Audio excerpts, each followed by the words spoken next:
Candy Crush I can't put down. So thank you everyone for coming. I first wanted to say thank you to the parents, to Bill and to Debbie, lovely young woman, my goodness, and to Lori and Ray. And He's okay? And before I get into what will hopefully be not too long of a speech, I wanted to quickly acknowledge, at least on our side, some people that we love, that would have been so proud and so honored to be here who are no longer with us. First I'll start with the matriarch of our family, affectionately known as Granny. She kind of started it all. We all have tremendous, wonderful fond memories of her. Also Brandon, as well as my grandmother, Norma, and also our grandfather, Chuck, and then Brandon's cousin, and my brother, Jason. All these people we miss and never far from our thoughts and always in our hearts. So we know they're looking down on us, and very proud of this guy and very happy for this couple. So I wanted to take a chance to talk to them and give them a little acknowledgement. So I'll tell a little story. This is kind of funny. This was Labor Day weekend, 2011. I had just spent the weekend in Laguna, and I was cruising back.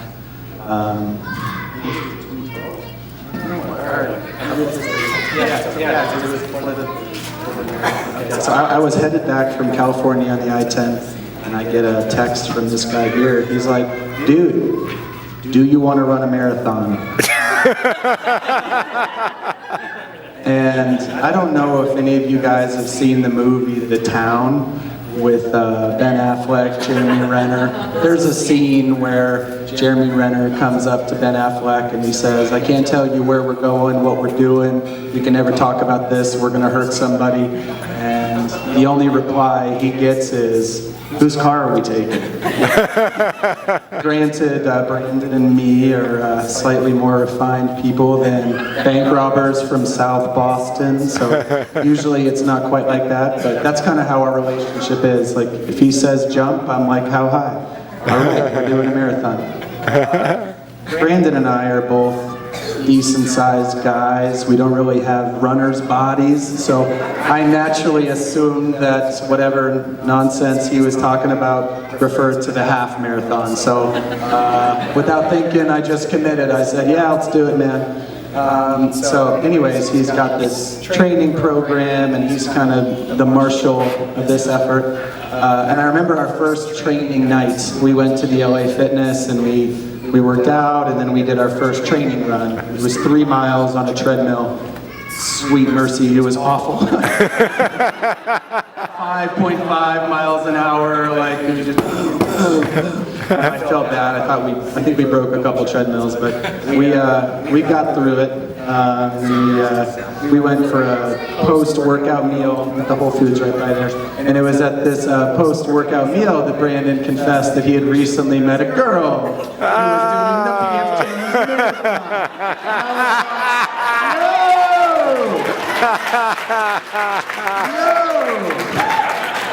I totally just got scammed into running the marathon because you want to impress this girl that you met.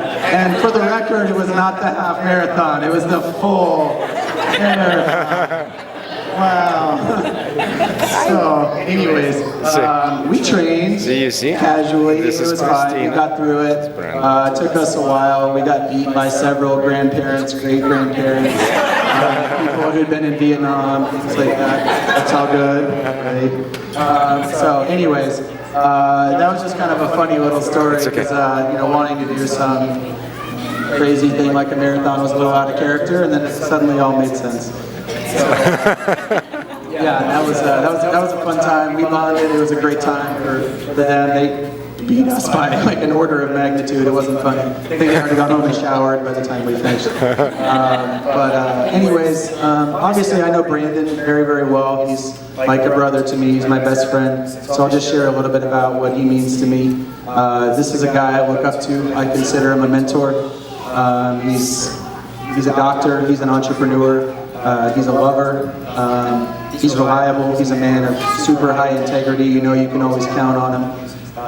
He's an amazing son. He's an incredible brother. He's a wonderful friend. And I know everybody here that knows him in any one of those capacities would certainly attest to that. And I can just tell you that I'm so happy for Brandon because he found Christina.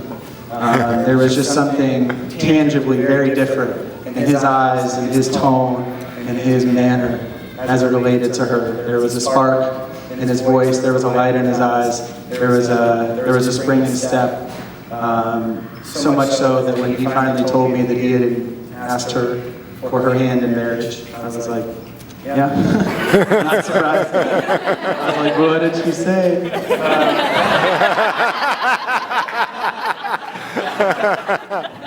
It went okay. Yeah, this is a wonderful pair here. They've got so much in common, and they've also got so many things in which they balance each other wonderfully. One of the things I'm most excited about, probably not alone in this, potential future grandparents in the fold, is your guys' little rugrats. I know you guys are going to make incredible little parents, and that's just going to be a great time. I can't wait to see this little guy as a dad, and little kids running around. So couldn't be more pleased, more excited, and just more more humbled to be Brandon's best man. So with that, I'd ask everyone to raise a glass. I've kicked over my Bud Light. Roughly 3 ounces, that's fine. To Brandon and Christina, here, here. Hey!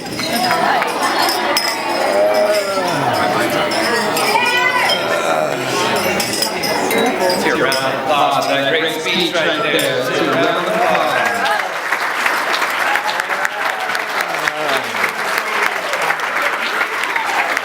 Now we have our maid of honor right here, Marina.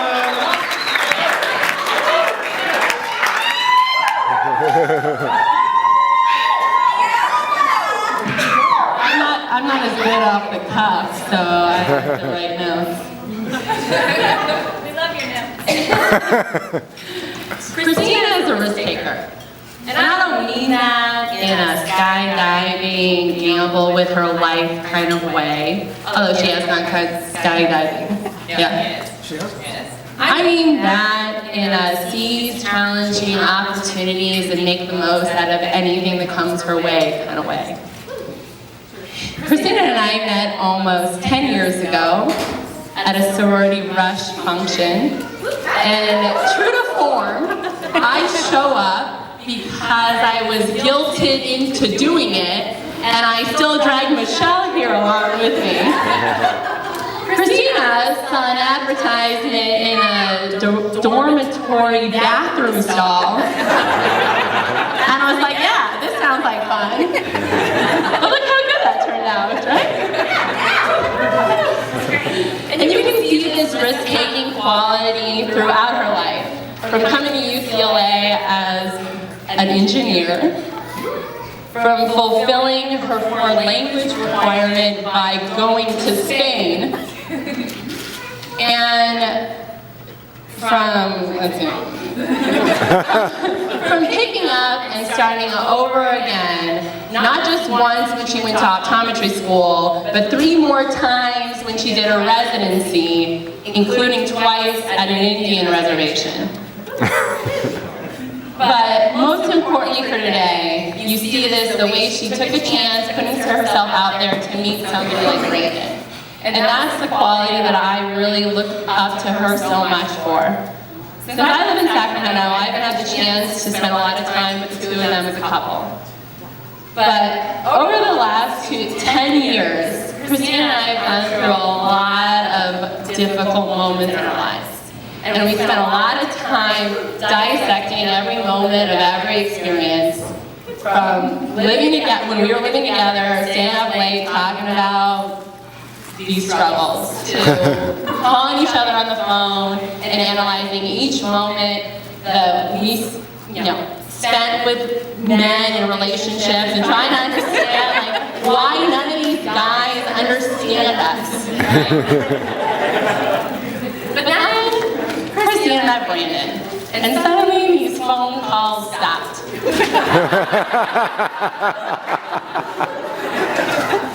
And that's how I know Brandon is not just the safest bet Christina's ever made, he's a sure thing. And so with that, I wish the two of them a life of love, happiness, children, many successes. And I feel so fortunate to be here today, but to be able to see the life to come. So I don't have anything original to say to raise our glasses to, but once again, to Christina and Brandon.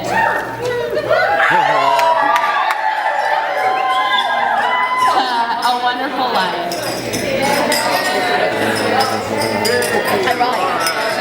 All right.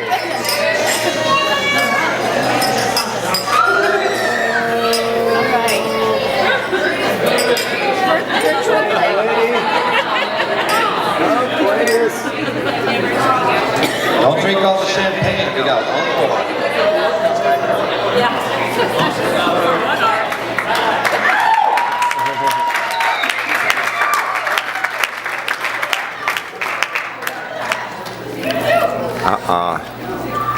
Okay, so thank you so much, Rena and Todd, for your kind words. It means so much to us. And I don't know exactly what I'm going to say here. I spent more time figuring out how I was going to marry Christina and the vows I was going to use, so I have an outline here, so please bear with me.